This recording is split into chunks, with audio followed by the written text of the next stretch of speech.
Good morning, everyone, or afternoon, as the case may be where you are. My name is Suki Steckel. I'm the System of Care Lead with INTAC, and I'm very pleased to welcome you to the concurrent sessions for this morning. And this morning, in this particular session, we actually have two shorter sessions. And so we're going to go through one and then switch to a new speaker and go from there. I see that many of you all are going ahead and completing the two polls that are active right now. If you haven't seen those polls yet, and thank you for the hearts. Yes, welcome. Please go ahead and complete both of those polls that you can see, and we will go ahead and get started. So as you're completing those polls, I just want to remind everyone that we have a commitment to maintaining a safe and accountable space today. And if you experience any issues at all or need any type of assistance, please reach out to me directly, Suki Steckel, and you can do that by sending me a direct message you can navigate to the little people icon, and then you'll see me and can send me a direct message. And again, if this is the first time that you have joined the System of Care Summit with INTAC this week, please know that there is a menu bar on the right side of your screen that has several icons. You can access the resources for today, including the slides for both presentations, under the icon that looks like a stack of paper. And you can please engage with the speakers via the chat. And then if you have specific questions for the speakers, I'll be keeping an eye on those. And please use the Q&A icon and enter your questions there, and we will do our best to answer those. And so I am going to go ahead. Oh, and one more thing, if you need to step away for a minute, please do so. And also know that our wellness room is open today. I checked it out yesterday. It was very sublime. I was watching jellyfish. It was very fun. There's lots of different options for you in there today. So please do know that we are here to support you throughout today's sessions. And so without further ado, it is very much my honor and pleasure to introduce you to our first speaker. Dr. Khadijah Tribier-Reed is a mother, wife, pediatrician, and public health advocate. She builds systems to optimize the health of all children and families, and is the pediatric medical director of MedNorth Community Health Center in Wilmington, North Carolina. She truly believes that health exists well beyond clinic walls. As a result, she serves on various boards and committees, including the New Hanover Community Endowment, North Carolina Partnership for Children, and the American Academy of Pediatrics Expert Leadership Team on Trauma-Informed Care. I have some questions for you, Doctor. In her spare time, she enjoys swimming, hiking, and Friday night pizza with her family. So please take it away, Dr. Tribier-Reed. Greetings, everyone. I'm so excited you decided to join us. I'm honored, quite honestly. Always excited to talk about relational health. So certainly invite friends on in because I want as many people to hear this message as can. Love the name of this summit, System of Care Summit. I'm all about systems, and you'll see systems highlighted throughout this presentation. Thank you so much for the kind introduction, Suki. I am the Pediatric Medical Director of MedNorth Health Center. I'm a practicing pediatrician. I've been there for 12 years and in the field of community health for 15. MedNorth is a federally qualified health center. I am also a member of the American Academy of Pediatrics Expert Leadership Team on Trauma-Informed Care. I have no relevant financial or non-financial relationships to disclose. Today, I hope you will achieve the following objectives: describe toxic stress and its long-term impact on mental health, describe the components of a relational health framework, and identify how a relational health framework prevents toxic stress, promotes resilience, and optimizes development. So these are my girls. My girls are not this age anymore. My girls are now 15 and 11. Thank you for the hearts. I know, but I'm going to be honest now. I look at this picture and I look at the pink bows and the matching pink tights and the white couch, and I say, my God, who did that? Where was that? Who could have possibly dressed those girls and been so coordinated? Because I promise you, this is how I felt. I did not feel like that picture looks. And so that's one of the reasons this work is so near and dear to my heart. So as I said before, I work at a federally qualified health center. And when I walked in the doors of the space where I currently work, I was shocked, honestly, to see the prevalence of pathology, the prevalence of things that had not gone typically, the way children had developed atypically, the extent of their asthma or their intellectual and developmental disabilities, the extent of their ADHD, not good old fashioned ADHD, but the type that was disruptive, the type that climbed under desks and walked out of classrooms and had very dangerous behavior, not only for that child, but for people around that child. So this is the work that propelled me. And in fact, at that community health center back in 2022, we looked at the prevalence of autism. Autism, something that I thought was so uncommon, and saw that our prevalence of autism was in fact high, just as I was seeing in my clinic. 5.6% was the prevalence of autism among Med North Health Center patients. At that time, we had about 1,200 patients. We have more patients than that now. Compare that to the prevalence of autism in the United States, about 2.3%. It was significant. Twice the prevalence of autism in the families that I was seeing in my clinic, over twice. But the prevalence of intellectual and developmental delay really synced with what was happening in the US, 4.3% or 4.55% in the United States. So you guys are seeing this certainly where you are working and where you are residing, because it's quite common. And I'll be honest with you, for me, raising my own children who were developing typically, to see so many children not developing typically, was challenging. It was personally challenging, because that is my love, is to watch children develop typically. So that is how I ended up in this space. And I learned more about adverse childhood experiences. And when I learned about adverse childhood experiences, this work really came together for me, and I started to understand the bigger picture. So the adverse childhood experience study was done between 1995 and 1997. 17,000 Kaiser Permanente patients, adult patients, were given a questionnaire called the ACE questionnaire. And that questionnaire asks really challenging questions. You know, have you ever been abused? Have you ever been neglected? Have you ever not had enough food to eat? Have you ever been homeless? There were 10 questions. And every time a respondent answered yes, they got a point. The more points they got, the more yeses they had to these adversities, the more likely they were to be experiencing, once again, they're now adults, to be experiencing medical, mental health, or social problems. This is the ACE pyramid that is featured by the Centers for Disease Control and Prevention. It has changed over the years, so if you were familiar with a previous version, you may be looking at a slightly different version.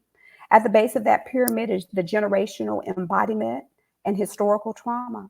So we have to think about that foundation. Certain groups of people, certain populations may have experienced forced displacement historically, or have been enslaved. That is not irrelevant, because what we find out is that when people experience adversity, it changes their genetic code, and those genes actually are what propagates to the next generation. So the descendants of those individuals who experience those traumas, their genetics are altered as a result of the trauma they experienced. And then groups of people, or people, live in a specific social conditions and local context, which may color their experience with adversity. And then there are those adversities that we described specifically, and we'll get into a little bit more specifically. This can all lead to disruptive neurodevelopment, changes in the very formation and propagation of neurons in a child's developing brain. This can also lead to social, emotional, and cognitive impairment, which once again we'll talk about. But remember those kids crawling under desks in the classroom, doing dangerous things? That is all wrapped up in this work of adverse childhood experiences. The adoption of health and health risk behaviors. So if you have social and emotional impairment, you may be more likely to smoke or to drink or to adopt unhealthy behaviors. And then at the peak of that pyramid is early death. So this uh, work with adverse childhood experiences has real consequences. So if what you see in the purple, if you want to know what those specific ACEs are, what you see in the purple was what was originally asked in that ACE study. Those things can be divided into three categories: abuse, neglect, and household challenges. Abuse could be emotional, physical, or sexual. Neglect could be emotional or physical. And household challenges included substance misuse, mental illness, suicidal thoughts and behavior, divorce or separation, incarceration, or intimate partner violence or domestic violence. Now, I think one of the challenges with the ACE study is that so many people looked at these adversities and they said, those poor kids, oh, those poor kids, who would do that to a child? But I think we need to look at this in terms of context and systems. For example, if you look at the category of neglect, emotional neglect, imagine a parent who is depressed. Remember, postpartum depression is not that uncommon and can last up to the first 2 years of an infant's life. In fact, the CDC reports that 6.5 to 20% of women experience postpartum depression. That may create a situation where a parent may change their baby, may feed their baby, but may not respond emotionally to that baby. That may look like emotional neglect. In addition, we look at incarceration under household challenges. Let's think about the U.S. context. The U.S. has the highest incarceration rate in the world. So in the United States, a family is more likely to have a family member who has been incarcerated. And if that family is African American, 3 times as likely. Or if that family is Hispanic, twice as likely as a white family. So many of us are interacting with families who've experienced this adversity of incarceration in the family. Other adversities have come to fruition later on or come to light later on, and those you'll see in the lighter blue include bullying, community violence, natural disasters, which we know have increased, refugee or wartime experiences, witnessing or experiencing acts of terrorism. So we look at the global context in which we live at this point, and we know that more and more people are experiencing and witnessing refugee or wartime experiences. And then a few more I added here: racism, food insecurity, and foster care placement. So these adversities lead to an increased risk of mental and physical health challenges and social challenges, right? So this is a figure produced by the Centers for Disease Control and Prevention that kind of combs some of those things out. But those things include, if you look at the blue here, the blue at the bottom, education, occupation, and income impacts. I mean, so we're not just talking about medical and physical, but all of these things are intertwined. All right, so this is data directly from the ACE study. To me, that is the most elucidating. Look, for a person who completes this adverse childhood experience questionnaire, the original questionnaire, the odds of, if you had 4 or more ACEs, the odds of ischemic heart disease were twice as much. So you're twice as likely to have some kind of heart disease if you had 4 or more ACEs. You were 4 times as likely to have COPD. You were 12 times as likely to have ever attempted suicide. And you were 10 times as likely to have ever injected drugs. So these adversities have a dose response relationship. The more ACEs a person experiences, the more likely a person is to have health, social, and mental health consequences in adulthood. So just to bring the point home, these adversities can impact every aspect of the body, the brain, the heart, the lungs, the liver, every aspect. And I feel that what I see in my clinic when I look at children is the impact of adversity on the developing brain. So there are normal stresses. There are positive stresses. You know, all of us experience a little stress. I got a little shaky before I came to talk to you guys today, a little. So I had some stress associated with this, but it was brief, it's mild, it's moderate. I'm feeling a little comfortable now. I'll be finished talking in about 15 minutes and I won't be stressed anymore. So that's just a positive a stress. We know to expect that. And then there's tolerable stress, stress that's not really normal, right? You experience the death of a loved one, but there is a buffer there. There is someone there who is supportive, a supportive adult. And that's really, really important here. And then there is toxic stress. It is strong, it is frequent, it is prolonged, and there is no supportive adult relationship.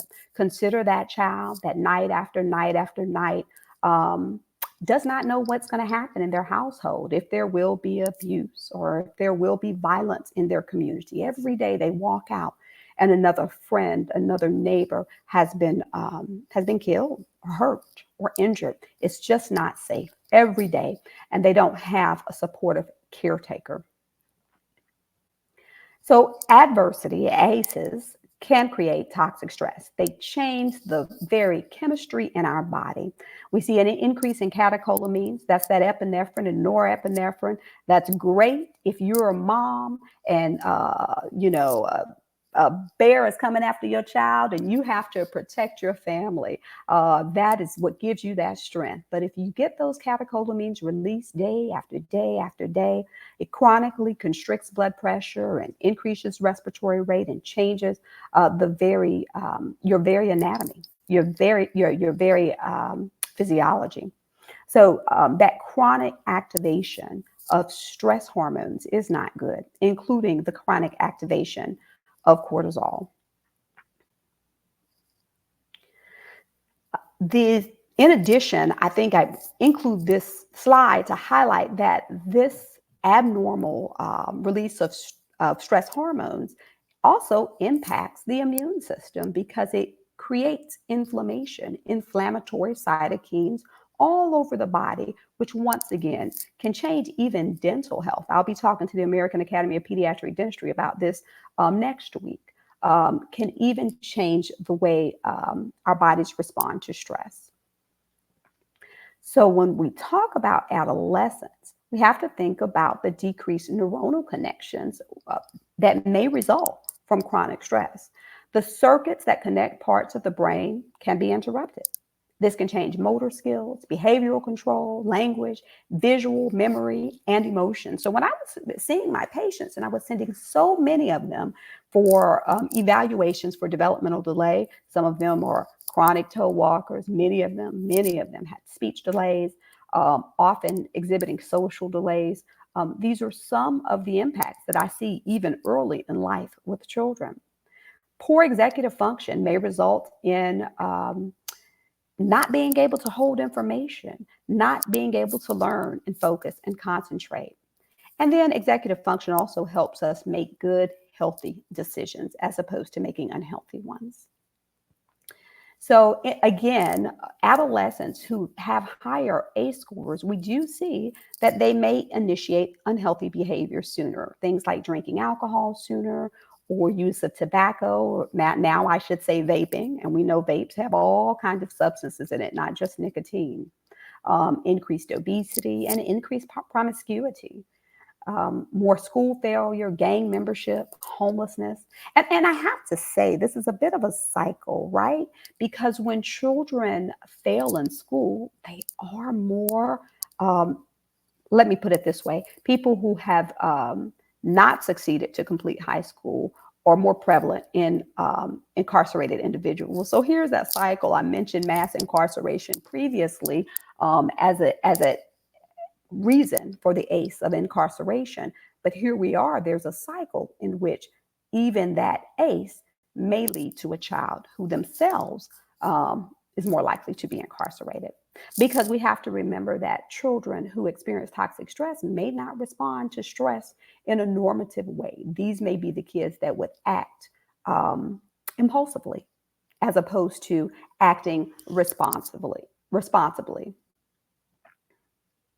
All right, so I showed this slide. It really kind of talks about what I've already talked about, which is 3 types of responses to stress: freeze, flight or fight, or the affiliate response. And I really like to add the affiliate response. The affiliate response, you could run, you could fight, you could freeze and hope that no one will see you, but you can also look up and say, what is everyone else in the room doing?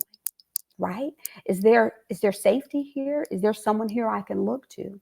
So when an infant doesn't have that safety, that person that they can look to, they develop a negative relationship with the release of oxytocin. So the oxytocin can be released from the brain in response to a threat. And then the oxytocin helps us to look to others to help us manage that threat. But if there's no support available, mom or dad are under the influence and unavailable, or physically not available, or that environment is hostile. You look to mom and dad and you receive a shout or a scream or physical abuse. Then that oxytocin release becomes associated with a negative perception of other people. Now, that same child may become distrustful and or develop antisocial behaviors.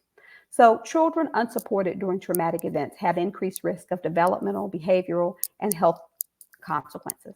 So here comes the juice. Here comes the stuff I really wanted to share with you, the good stuff.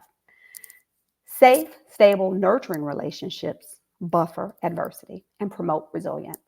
And the reason I say this is the juice is because for so many years I looked at adverse childhood experiences and I said, where do you go? Where do you go? Do we talk about child abuse? Do we talk about mass incarceration? What do we talk about? How do we solve the problem? And then to think that if a child, even a child who experiences these adversities, has a safe, stable, nurturing relationship, they can be more resilient.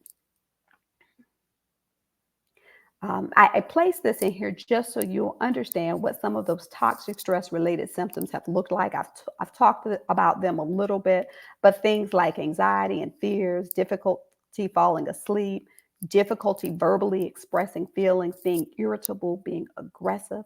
We're talking about these symptoms in children, but sometimes we need to talk about them in their parents as well, right? Irritable, aggressive. Tension headaches, developmental delay, I've already discussed, and then challenges with food. All right, and I think I've gone through all of this. The reason for this slide is simply to say that there is an interconnection. In the middle slide, you'll see the adversities that can affect any part of the body. But if there is a consistent nurturing caretaker, a child can be more resilient. But that consistent nurturing caretaker has to be there, even from infancy. It's so important that a child, and I use the word caretaker because many of us are seeing, thankfully, grandmamas and aunts and uncles and foster parents and adopted parents take on this role. And sometimes that's exactly what needs to happen, if only temporarily, until the biological parents have the capacity to take on that role. But those children need that safe, stable, nurturing relationship. And on the far right side, you see promoting resilience. And it doesn't just have to be that parent. We can't just leave it up to parents to do everything or that caretaker to do everything. Sometimes it's just having a good coach, right? Sometimes it's having church members that provide a safe, stable, nurturing relationship. And I dare to say sometimes it's me. It's that pediatrician that's been taking care of that child for 12 years, 20 years, and has seen the ins and outs of that family. All right. So this is just to show that everything is connected. There is the body and the biology. There's the ecology, the surrounding, and there's the health and development. Everything is intertwined here. All right. So what do we do? What do we do? What do we do? So I've talked about, let me go back. I've talked about relational health. Well, I want to talk about relational health, and I want you guys to understand that relational health is the ability to form and maintain safe, stable, nurturing relationships. So to make this more concrete, we all know people who seem to have a hard time making those contacts, keeping relationships, and sometimes that is challenging. So how do we help family achieve this relational health? So initially, when I thought about relational health, I thought about this mom looking at this baby, smiling at this baby. She's a consistent presence, a nurturing caretaker. She's responsive to every time the baby coos, she coos back. That infant is dependent on that, right? Those early experiences are really foundational to early mental health and development. But then I thought about myself. And I thought about that picture I showed y'all earlier and how I felt. And I thought about the to-do list. Y'all, if you really look at what's on this list, I know it's an overwhelming list, but it's an overwhelming experience to parent children. And these are all the things on the to-do list. And there I am, trying to do all the things. So the point is that often when we think about families, we think about that child and that parent or that caregiver. And that's just the dyad, right? That's just the dyad. But sometimes it's really important. I'll dare to say all the time, it's really important to zoom out and think far beyond that.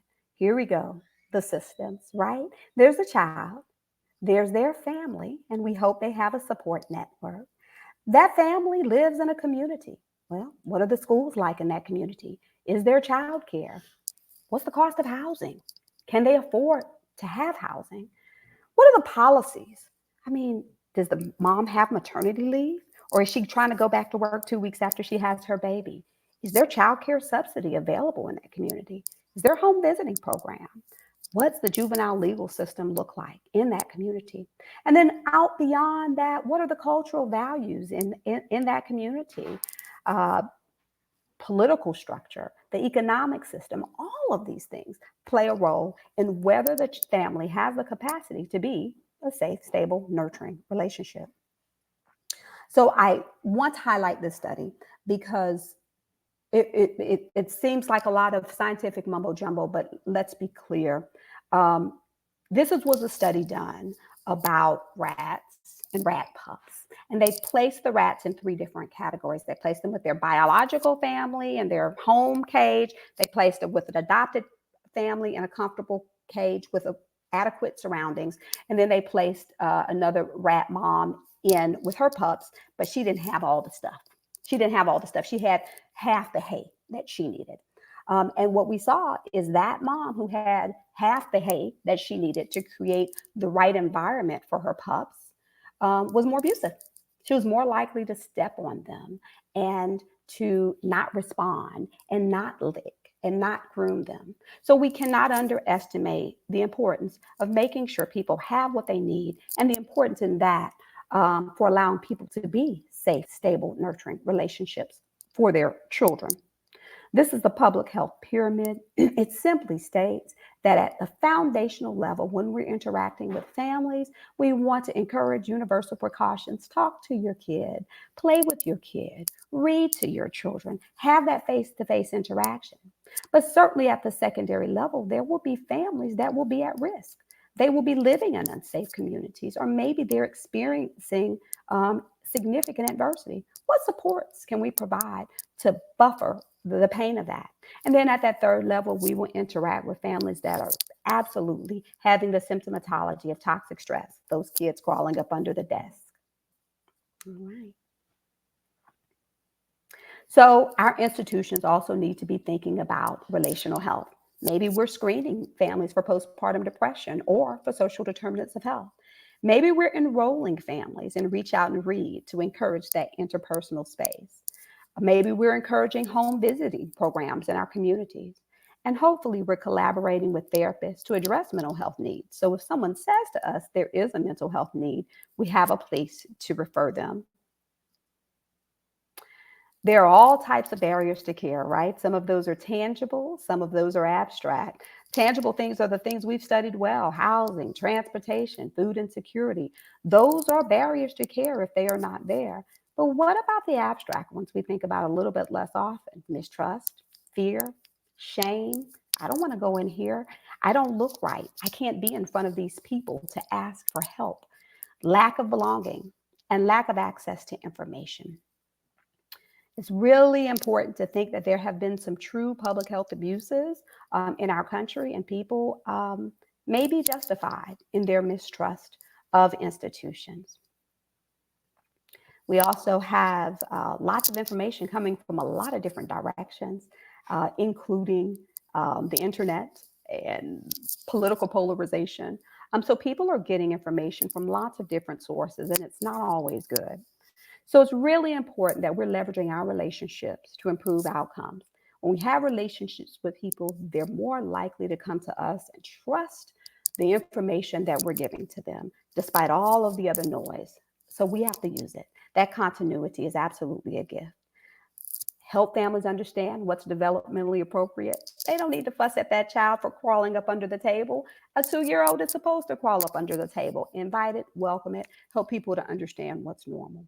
We can model desired behaviors. We can say, oh, I really love the way you're exploring everything, as opposed to some parents who are stressed may say, don't touch that, don't do that. We have to create those environments, those systems. We need to celebrate wins. Whenever a family comes in and we see them and they've got, I don't know, you did a great job. You got to your appointment. I know it was hard today. Thank you for getting here. And then parallel processes. When we're positive and affirming with families, guess what? That energy will be transferred to those children. Let's always remember the systems. So at the next level of the system is policy. Many of you guys are members of professional trade organizations that do their own sets of advocacy. What is the advocacy that needs to happen to improve the systems, to improve the parental capacity to be a safe, stable, nurturing relationship for their children? All right. Couple of other factors here that I think is really important. Trauma is often intergenerational. So while we're sitting here looking at the child, we can't forget the parents. Parents have also experienced adversity often. We want to create spaces of psychological safety. We need to be open to the fact that a parent, by the possibility that a parent may be depressed or may have a low literacy level or may be distrustful of the systems. And we have to create systems that are diverse and provide what they need to be safe and are welcoming. We always want to address developmental delay as early as we can with whatever resources we have in our various communities. And we want to collaborate. We want to create collaborative relationships with service providers, however we must. Advocacy, improving the capacity for early childhood educators to care for children with atypical behavior. This may feel thrown in there, but it's a big deal. If a family has a child who has atypical behavior, their child is more likely to be thrown out of a pre-K, to be thrown out of a school. But when they're in those safe early childhood environments, some of those behaviors can be managed early if those institutions have that capacity. And we have to always remember that implicit bias does make a huge difference in whether or not people feel welcome. All right, so in summary, adverse childhood experiences can negatively impact child development and adult health by creating toxic stress.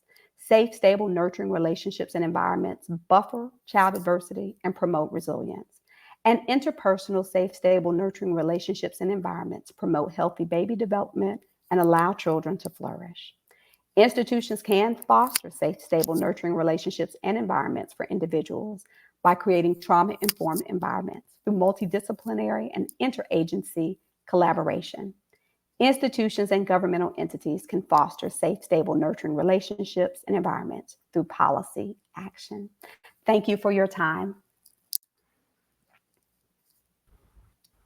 Thank you so much, Dr. Trivier-Reid. This was an amazing presentation. Please give her some love in the chat. Thank you for those hearts and claps. I definitely agree. I think for me, this big summary is if you take care of yourself, you can take care of others. And it's so important that what we do, whether we're caregivers, caretakers, and all of the people all of you who are out there serving folks every single day, your work really matters. So thank you for outlining that in such a beautiful sociological framework. I really appreciate that as a macro social worker. So we are going to go ahead and switch gears to our next presenter. Please continue to ask questions in the Q&A of Dr. Trivier-Reid, or in the chat. She will hang out with us for the next presentation. And I'm going to go ahead and introduce our next presenter. Joey Frankovich is the manager of mental health initiatives with the American Academy of Pediatrics, where she oversees the implementation of the Pediatric Mental Health Care Access Technical Assistance Program, which is funded through the Health Resources and Services Administration. Joey has experience in community and program development and evaluation, facilitating systems change, coalition building, and strengths-based facilitation. She is a licensed clinical social worker with a master's in social work and a master's in public health, both from the University of Illinois.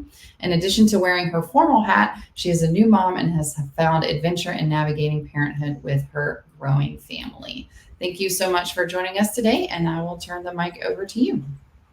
Thank you so much. Good morning, good afternoon, everyone. So glad you're here. Another round of applause for Dr. Tribier-Reed. I don't know about you, but I have an entire sheet of notes and things that I want to quote moving forward from what I've learned from her presentation. And what's great is while our session is technically 2 presentations, Dr. Tribier-Reed has really kind of teed up my presentation to offer you maybe some ideas or some thoughts or some resources that you can consider as tangible opportunities to really think about what relational health looks like within the context of the work that you're doing. And so before I jump right in, I do want to just acknowledge, thank you for those of you who completed our opening polls. And I do just want to draw your attention to what we see in the polls, and that we have a very diverse group. We've got about 90 people in our session today. We have mental health professionals, we have healthcare professionals, education, nonprofit, community-based organization. We had some others. Would love to see those in the chat if there was a category that doesn't quite fit the work that you do.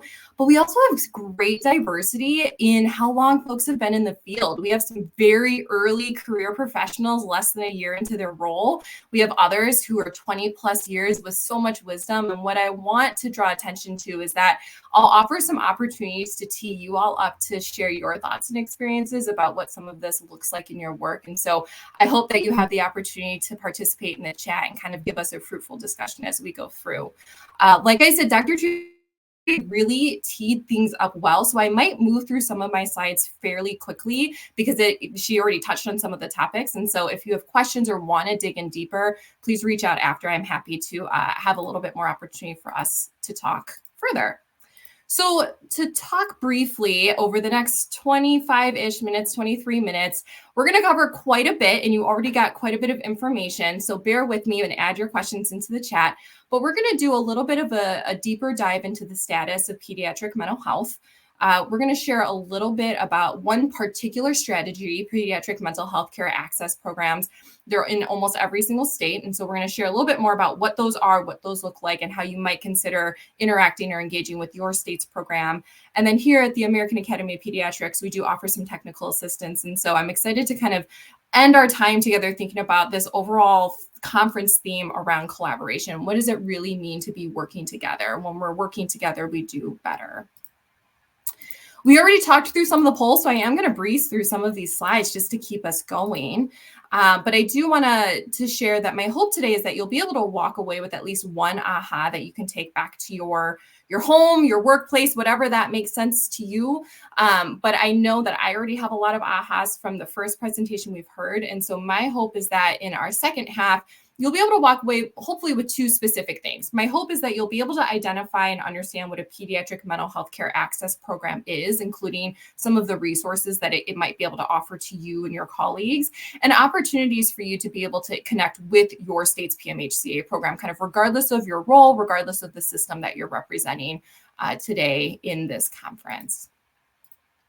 I do want to mention that the work that I support with the American Academy of Pediatrics, our technical assistance program, is funded through the U.S. Health Resources and Services Administration. So I want to thank them for their generous resources to be able to support this work. And so jumping right in, and again, Dr. Tribier-Reed really gave us a good overview of kind of the status of mental health across our country. And I want to dig a little bit deeper into what that looks like within kind of the pediatric realm and talk a little bit about how we at the American Academy of Pediatrics tend to think about this. So prior to 2020, there was a youth mental health crisis, which was exacerbated by the severe lack of mental health resources across the country. I think all of us here know that. And the worsening crisis in child and adolescent mental health was inextricably tied to the stress that was brought on and continues to be brought on by COVID-19 and the ongoing struggle for racial justice, and really represents an acceleration of the trends that we were already seeing prior to the onset of the pandemic. And so in 2021, the American Academy of Pediatrics, the American Academy of Child and Adolescent Psychiatry, or sometimes known as ACAP, and the Children's Hospital Association joined together to declare a national state of emergency in children's mental health. And in 2023, that declaration was renewed by all three organizations, having observed that the crisis continued to worsen as the pandemic went on. And in the resources with our session are the formal declaration articles from both 2021 and 2023. So if you're interested in seeing some of the specific language around that, feel free to check out those resources. And so I want to set the stage about how we really think about the term mental health and what we're really talking about, particularly what the Academy is talking about when we say the term mental health. And traditionally, when we talk about mental health, we tend to focus on diagnoses, or we talk about mental health as a problem that needs to be fixed, right? And AAP has a healthy mental development framework that really takes a broader approach that sees mental health for what it is, which really is a developmental process that occurs across the lifespan. It is a developmental process that all of us are in actively right at this very moment and will continue to be in through the rest of our lives. And the Healthy Mental Development Framework, or HMD, you might see on some of the slides, really reframes the way we think and talk about mental health. And this wording of healthy mental development is very intentional. We're making the case that mental health is more than a series of diagnoses or symptoms that need to be treated, and rather, healthy mental development is a process that occurs across the lifespan, like I just said, and it's impacted by our biology, by our environment, and by the things that happen to us. And so when we focus on children's healthy mental development, we're able to really think about the strategies that help them build social, emotional, behavioral wellness across their lifespan. And in particular, like Dr. Tribier-Reed had highlighted so well for us, is that relationships play a foundational and ongoing role in that healthy mental development. Again, for all of us, relationships have a huge impact on how we live our lives day to day. And so those safe, stable, nurturing relationships really are a critical resilience tool for kids, adults, and whole communities. Everything that we do as professionals really does center on relationships, right? Systems of care are dependent on the relationships and partnerships that we have. And so whether we're talking about relationships between a child and their caregiver, between a child, the caregiver, their family, and their pediatric provider, or the relationship that so many of us are building between our organizations, we really can think about how we lift up those relationships to support families and communities at a local, state, and national level. And they really help foster healthy mental development across the entire community. And so this really is a parallel that I want to highlight between the principles of healthy mental development of children and their development and the healthy mental development of the partnerships that we're constructing at an organizational level. And if we really think about kind of the foundational principles of what it means to be in relationship with another person, it can offer us some really useful scaffolding to consider how we might build and sustain authentic, effective partnerships moving forward. And how we can really use those to apply transformative thinking to the way we share resources and talk about really challenging topics together in service of addressing pediatric mental health. The Academy's work in healthy mental development space, in my mind, can really be categorized into two buckets. And I think of them kind of on the two ends of the public health spectrum, or if we think about our previous presentation, we had that public health pyramid with primary prevention work happening kind of at the bottom for all up to tertiary resources. And so I really think first about kind of that tertiary top of the pyramid, rapid response. We have some resources and ongoing education that offer response and guidance directly in real time to crises as they occur. For example, we have work around suicide prevention and other crises that come up. But then the other kind of that second bullet is really moving upstream and thinking about prevention, education, and early intervention. And in particular, we spend a lot of time thinking about how we support the overall workforce. And for us at the Academy, that often means pediatric primary care providers and other pediatric providers. But reflecting on our very diverse audience today, this really is relevant to our entire workforce because we all in some way, shape, or form are looking to support the development of children and families, right? And if we're using that healthy mental development framework, we're really understanding that that is a developmental process that spans across all components of our lives. And so how are we really bolstering the knowledge, the awareness, our competence, our confidence in really being champions of healthy mental development? Oops, moving a little too fast with my finger, sorry there. And so we at the Academy know that the current systems that exist to respond to children's mental health needs aren't enough. And as an AAP staff person, I focus much of my work on pediatricians and other primary care providers. But again, we know that the medical and healthcare field is just one system that's addressing and supporting pediatric mental health. And so it really is the collaboration between all of our systems and thinking about how we're working better together in order to really expand our collective capacity to respond to children's mental health. So I wanted to just lay a little bit more groundwork to kind of give you some language about some of the resources that I'm going to spend the next 14 minutes or so sharing with you. And before I jump into sharing more, I actually would like to do one more poll with everyone since we do still have about 90 people in here. And I'm curious, we're going to get this poll launched. How many people have ever heard of a pediatric mental health care access program? You should be able to see that poll there now. So go ahead and respond to that. And just so that you know, the poll wouldn't let me get too many extra characters in there, but sometimes PMHCA programs are also referred to as child psychiatry access programs or CPAPs. So if you've heard of either of those, would love to have a good sense of it. So to kind of see the real time, oh, perfect. Thank you for sharing, Suki, the poll.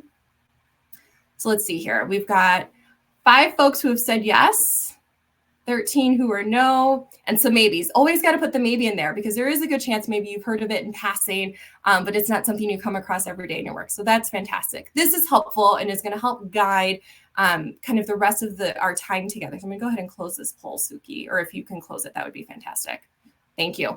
And so I want to give you just a little bit of nuts and bolts about what a pediatric mental health care access program is, how you can consider accessing it, and then talking a little bit about what collaboration looks like within the scope of this particular strategy. And so I mentioned earlier that the Academy has a technical assistance program to support pediatric mental health care programs and support pediatric providers in accessing it. And so in our first year of that work, we created kind of a 101 video, which I will share with you in just a moment. But I do want to highlight a couple of things first.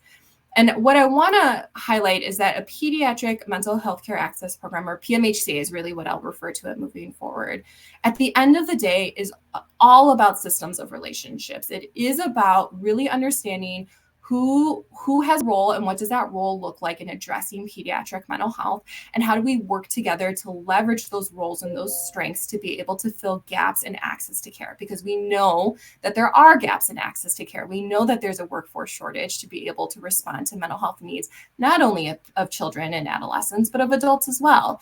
And so it really can be achieved through a variety of strategies depending on the specific program. But some of the key components of a pediatric mental health care practice are teleconsultation within a primary care setting and that workforce development. Again, going back to thinking about how are we equipping everyone who has a role to play in engaging with youth and families and their families to have the knowledge, the awareness, the skills, the ability to make connections to other resources in real time as they see crisis occurring. And so we're going to do a little bit of tech shuffling here, and I'm going to stop presenting and share a quick video with all of you that I think it offers a really great overview of what a pediatric mental health care access program is. This video is about just under 3 minutes, and then we'll spend some time talking about this more. If you have questions as we're watching, please throw those in the Q&A, and we can make sure that we address those as we go.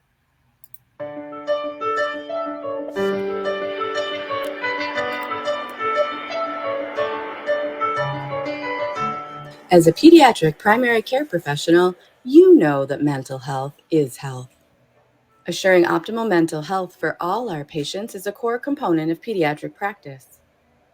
Integrating mental and behavioral health screening, assessment, and management into routine pediatric primary care is essential to promoting the healthy mental development of children and addressing the acute and chronic mental and behavioral health concerns that patients experience. Mental health challenges, from individual symptoms to diagnosed mental illness, impact all infants, children, adolescents, and families. You are an important first resource for families who are worried about their child's mental and behavioral health. There are resources to support you. The Pediatric Mental Health Care Access Program, or PMHCA, is a federally funded program that promotes behavioral health integration into pediatric primary care using teleconsultation. These statewide or regional networks of pediatric mental health care teams offer teleconsultation, training, and support services aimed to help you manage mental and behavioral health concerns within the medical home at any step along the way. From screening to brief interventions to referral and ongoing management, teleconsultation facilitates access to mental health services for all, closing gaps in access to mental health care. PMHCA care teams can include child and adolescent psychiatrists, developmental behavioral pediatricians, psychologists, social workers, mental health counselors, and care coordinators.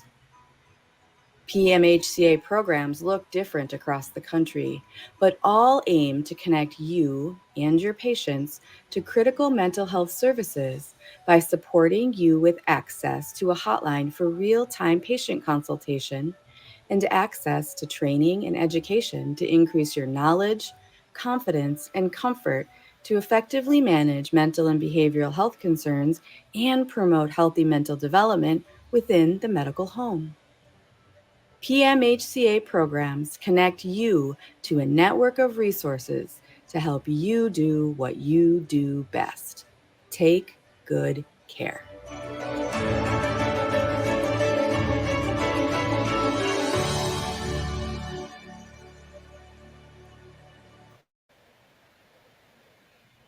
Great.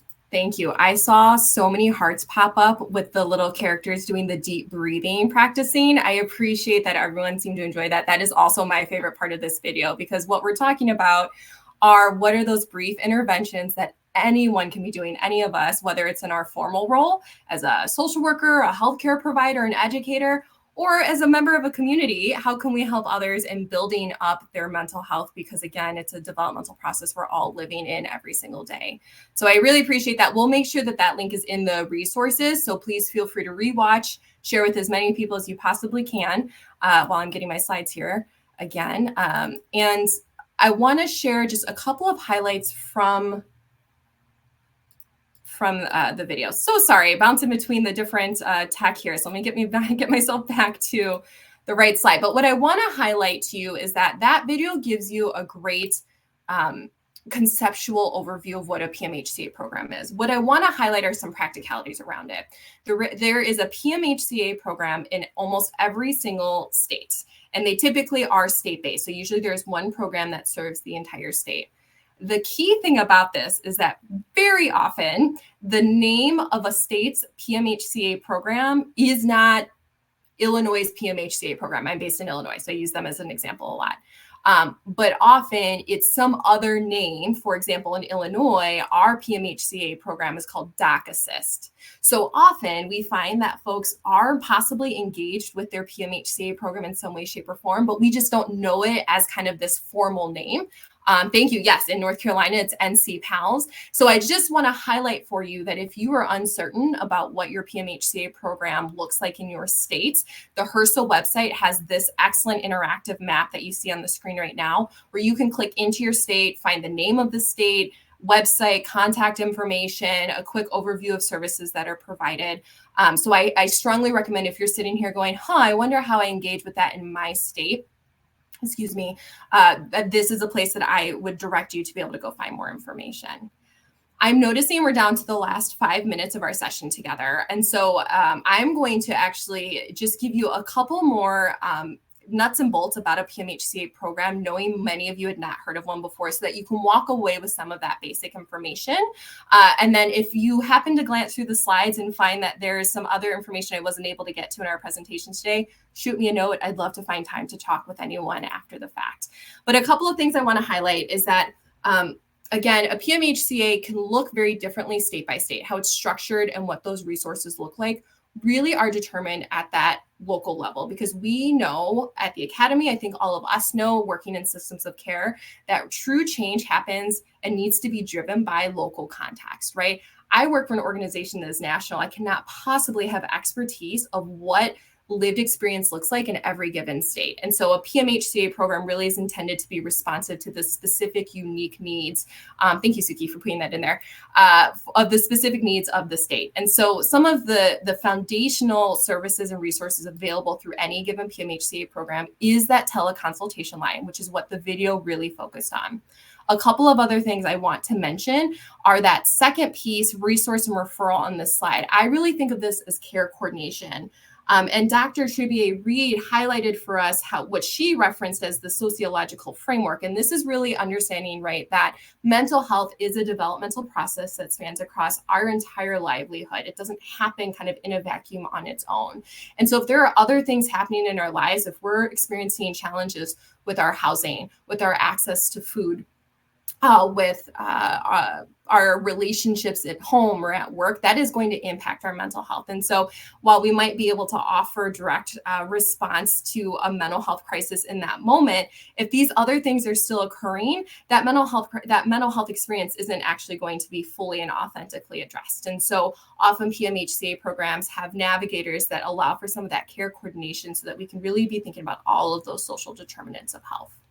The other piece I want to lift up is that fourth one down around direct education and training. And so again, really thinking about what are those quick, brief interventions and other knowledge and awareness that for us, we really focus on pediatric providers. But again, I think any of us working with children and families can use in any given moment to promote that healthy mental development. How do we encourage someone to sit down with us and practice deep breathing to help them in that very moment, and quite frankly, help ourselves in that very moment? And so a lot of programs, again, offer some ongoing training that is very tailored to what resources might exist in that particular state. So again, my biggest pitch is go check out that map so that you can learn more about your state's specific program.